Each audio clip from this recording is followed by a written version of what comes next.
everyone, Chrono Rocky here with Coach Chappy Callanta.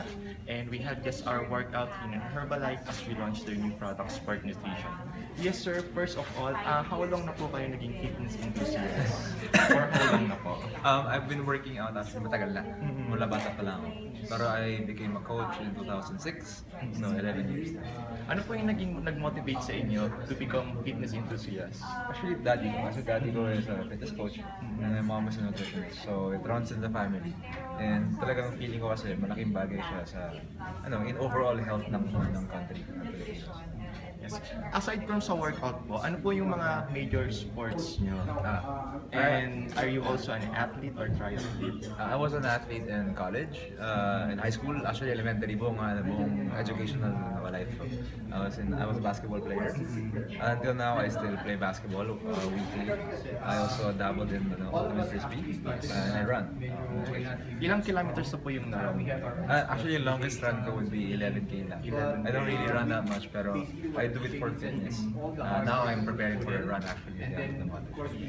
And talking about running, kasi since we're runners and we have a running team, so ano po yung marirecommend nyo sa mga runners like us na at the same time nag-build ng muscle? Because they say that contradicting daw yung pag nag-run ka is mabuburn din, hindi lang yung fats pati yung mga muscles.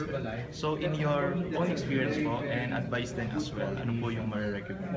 I actually handle a lot of runners. Important talaga is like training. Kasi nga when you run, it's mostly cardiovascular. It's mostly cardio training. You also want to work on your muscles, work on your muscular system. When you run, it's also very leg dominant. Meaning you want to work on your legs. So you need to support that amount of activity. Imagine how many steps you take in a 42K. Diba? Sobrang daming reps yun ng steps. So you want to make sure that your legs have the proper work capacity, strength. You also want to make sure that your core is strong. So kasi that connects to your part of the upper body.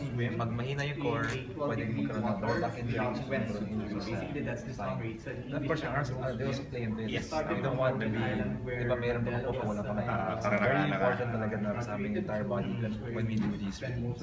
Pero recommended ba, like as halimbawa nag-build kami ng muscle na mag-take ng mga ultramarathons and 42K and above distance categories ba? I mean, is it recommended? Yes. Kasi yung iba, like halimbawa, nag-build kami ng muscles, nagtotoo ng body, hindi sila nagpo-42K. The longest is usually 10K because they say guys, mauubos din yung muscle. Parang hindi ka magpapayat ka instead na mag-buff ka. That's true. Pero if that's your sport, if you want to run a marathon, then go ahead. I won't stop you.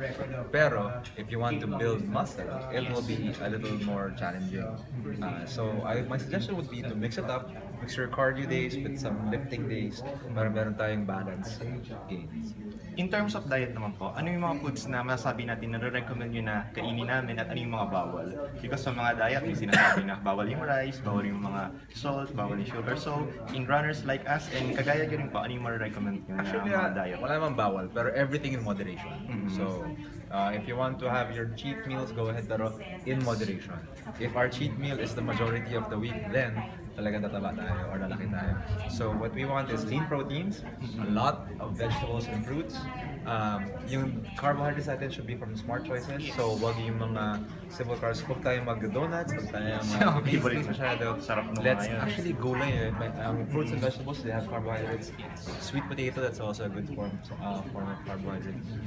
And also supplement, especially when necessary. Yun. About supplements po ba, nire-recommend nyo ba sa amin, runners and mga fitness enthusiasts na mag-take ng mga whey protein or food supplement?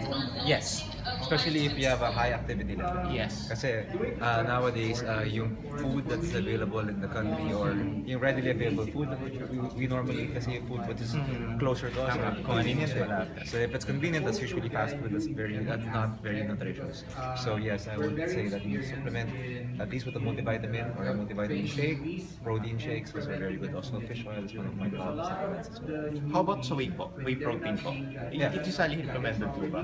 I recommend it. Nag-gym ka, tumatakbo. So okay lang na mag-take kami. Wala naman siyang side effect na sinasabi. Everything is still everything in moderation. So huwag kayo sosobra rin. Kasi if sumobra ka of anything, even if it's a good thing, it can lead to a bad thing. So that means na follow the dose, follow those requirements, and follow those na specific to your body. And also naman, sa mga office worker na usually walang mga activities na nag-office work lang, ano po yung marirecommend nyo ng mga fitness regimen nila and mga workout na para ma-maintain din nila yung active lifestyle kahit nasa office lang sila? Especially kagaya namin, na night shift tapos nag-work din. Kung wala kang mga sports and other activities. Yung ginawa natin kanina, it's actually a simple thing that you can do. Pero really what I can recommend is try to be as active as you can, even outside of the gym. Meaning walk more.